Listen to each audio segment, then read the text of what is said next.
Salut les morning. Alors on veut parler un peu course à pied? Allez, on y va ensemble. Alors moi je suis un kinésithérapeute français de base, donc un physio comme on dit ici. Et puis je suis ensuite devenu physio du sport. J'ai également un diplôme d'ostéopathe. Et puis j'ai eu la chance en 2005 de pouvoir partir au Qatar, à Doha, travailler pendant 9 années dans un des plus grands centres du monde au niveau des sciences du sport et de la physiothérapie du sport qui s'appelle Aspire, Aspeta. Et dans ce centre-là, j'ai pu réaliser un master et un doctorat de sciences du sport. Donc j'ai également ce diplôme-là qui me permet de couvrir, je dirais, un petit peu plus largement toutes les facettes qui sont à l'interface entre la physiothérapie du sport, la biomécanique, et puis le sport santé un peu plus généralement. Alors là, vous vous trouvez dans mon bureau, à l'hôpital de Latour, dans le bâtiment 2, ce nouveau bâtiment qui existe depuis à peu près 2 ans et qui est dédié vraiment au mouvement. Donc à la fois la rééducation, mais aussi la médecine du sport, la chirurgie, etc.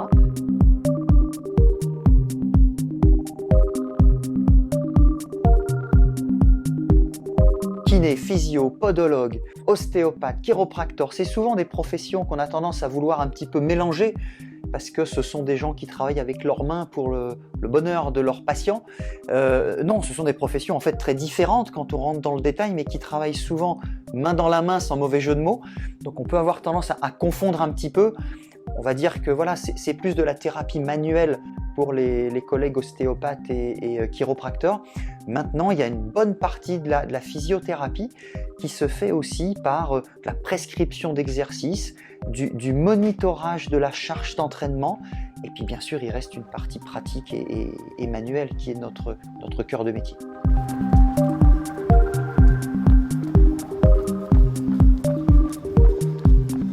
Si on rentre un petit peu plus dans le vif du sujet sur la course à pied, on consulte un physiothérapeute en général quand on a eu une prescription de son médecin pour faire des séances de physiothérapie.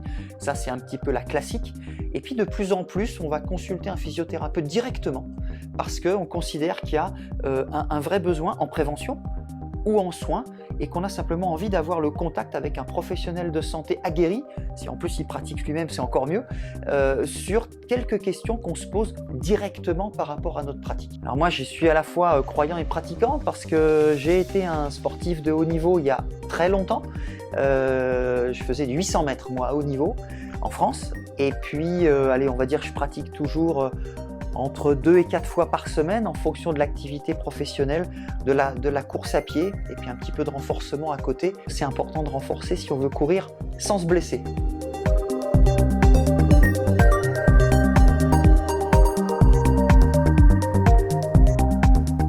Courir c'est naturel, mais faire de la course à pied ça s'apprend quand même un petit peu.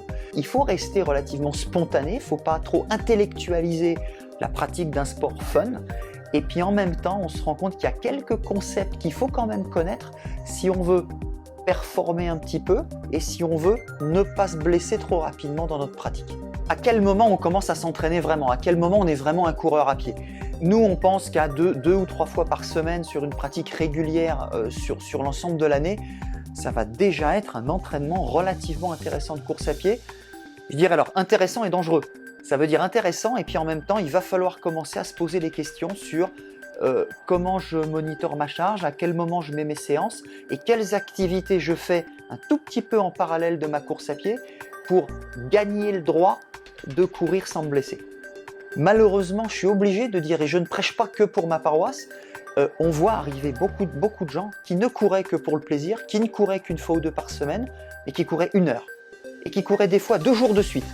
Donc 5 jours, rien du tout, et puis samedi et dimanche, 2 fois 1 heure. Et là, j'ai pas le droit de dire, on peut pas leur apporter ce conseil. Il faut apporter ce conseil, mais ça peut être simplement sur une petite visio, sur des gens comme toi qui vont faire l'interface. On n'est pas obligé de lire toute la littérature scientifique sur la course à pied. Il faut simplement aller chercher les 2-3 petits conseils sympas, faciles auprès des gens qui savent. Et c'est notre rôle là vraiment, à toi et à moi, de vulgarisateur, c'est-à-dire pas obligé d'y passer du temps, mais il y a quelques infos qui peuvent vraiment permettre aux gens de courir safe. Quand on fait une activité et qu'on veut avoir un remodelage des fibres musculaires par exemple, qu'on veut avoir une adaptation du corps, évidemment il va y avoir un petit peu de courbature, évidemment il va y avoir un petit peu de raideur. Donc ça, c'est normal. Si l'idée, c'est de dire il faut absolument toujours s'entraîner plus pour s'entraîner mieux, no pain, no gain, c'est une énorme bêtise. Et puis se dire est-ce que c'est vraiment une douleur qui m'inquiète, qui est répétée et qui ne passe pas au repos? Attention. Donc ressentir quelque chose, c'est normal. Avoir une douleur à 6 sur 10 sur un os précis à chaque fois qu'on court, c'est pathologique. Donc il y a aussi cette culture à appréhender, cette culture de la douleur. On a une gêne pendant 2-3 jours après un sport sur 2 groupes musculaires bien symétriques au niveau des membres inférieurs. Je crois qu'on peut se permettre de dire qu'on a juste des grosses courbatures et qu'il faut s'entraîner régulièrement. Encore une fois, une douleur élective, relativement intense et qui ne passe pas au repos, attention. C'est intéressant de considérer effectivement, est-ce qu'il y a trop de course à pied, est-ce qu'il y a trop de sport, est-ce qu'on en fait trop? Il y a beaucoup de blessures en course à pied, on se blesse énormément en course à pied. Et finalement, on s'en fiche complètement. Parce que ce sont des petites pathologies, si on les prend dès le départ, ce sont même presque des petites douleurs, si on fait de la prévention, ça reste des petites douleurs, par rapport au gain incroyable du sport santé et de faire de l'activité sportive régulière. On ne va pas comparer une petite douleur au tendon d'Achille avec une diminution incroyable du risque de pathologie cardiovasculaire. On ne va pas comparer une courbature parce qu'on a descendu un petit peu le salève en courant avec les ravages de l'obésité. Donc il faut absolument passer le message que c'est très important de pratiquer un sport et la course à pied est très rentable de ce point de vue-là. Il ne faut pas sortir longtemps pour que ça paye.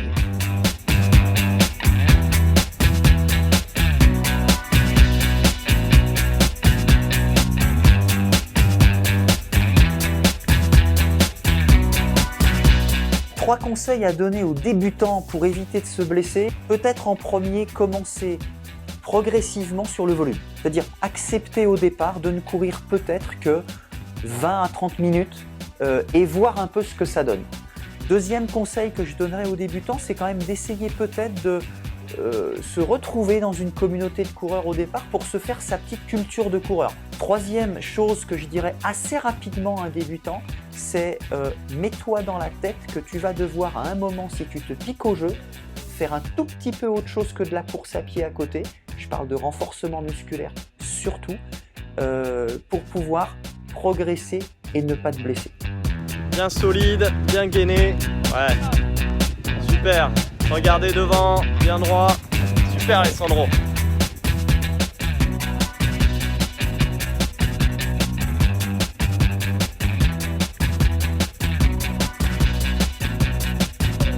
Est-ce qu'une paire de chaussures peut m'aider à courir plus vite? L'actualité récente nous a montré que la réponse est évidemment oui. Il faut ni être pour ni être contre, il faut dire que ça, c'est comme ça, ce sont des choses qui arrivent. Est-ce que c'est ce que je conseillerais à un débutant? Absolument pas.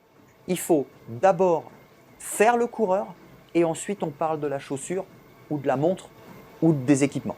Donc moi je suis toujours un peu, je dirais presque en conflit, où je rentre un petit peu dedans quand on me parle d'abord de la chaussure et qu'on n'a pas encore pris conscience qu'il fallait apprendre à s'entraîner, apprendre à se renforcer, apprendre à s'étirer, apprendre à manger correctement, apprendre à dormir, etc. etc.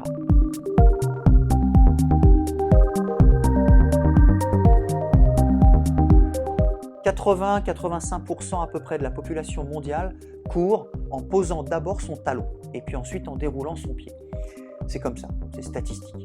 Donc si on prend cette majorité de population-là, quand on parle de cette manière de poser le pied, on parle bien sûr de l'allure de jogging, de l'allure de footing, de l'allure lente. Il est évident que quand on va passer à des allures plus rapides, dans cette population des 85% qui posent le talon d'abord, quasiment tout le monde, quand ils vont courir en sprint, évidemment, ils vont poser la pointe de pied. Et quand ils vont arriver à ce qu'on appelle le seuil, puis aller vers la VMA, ils vont poser ce qu'on appelle le médio-pied, donc ils vont poser le pied à plat. Donc en gros, plus on va vite, et plus on va avoir tendance à quitter cette pose talon et à aller vers une pose milieu du pied, puis pointe de pied. Quand on va de plus en plus vite, on va poser de plus en plus le milieu du pied et la pointe de pied. Ça ne veut pas dire que si je veux être meilleur, ça ne veut pas dire que je dois devenir un coureur médio-pied ou un coureur avant-pied. C'est du cas par cas, c'est de l'individuel. Il faut déjà découvrir ou se faire aider à découvrir quel coureur je suis. Pour être clair, il ne faut faire l'apologie d'aucune pose de pied. Le sujet pose son pied comme il le pose. Ensuite, on regarde ses qualités, ses faiblesses, ses pathologies dans le passé. Le chaussage, je dirais, arrive encore une fois plutôt à la fin. On sait que des chaussures qui vont être avec de très gros amortis, de très gros talons, beaucoup de drops, vont promouvoir un appui talonnier. Donc si on est face à quelqu'un qui ne connaît pas encore bien sa foulée, effectivement on ne va pas forcément conseiller une chaussure avec beaucoup de talons parce qu'on sait qu'on va faire basculer ce coureur novice dans une catégorie qui va être appui très marqué talon, ce qui n'est pas forcément très bien. Donc on va plutôt proposer une chaussure qui va être plutôt neutre, plutôt universelle, plutôt un peu milieu de gamme pour que le coureur voit un peu où sa foulée veut se poser sans que pour autant ce soit l'outil qui ait déterminé quel coureur il va être.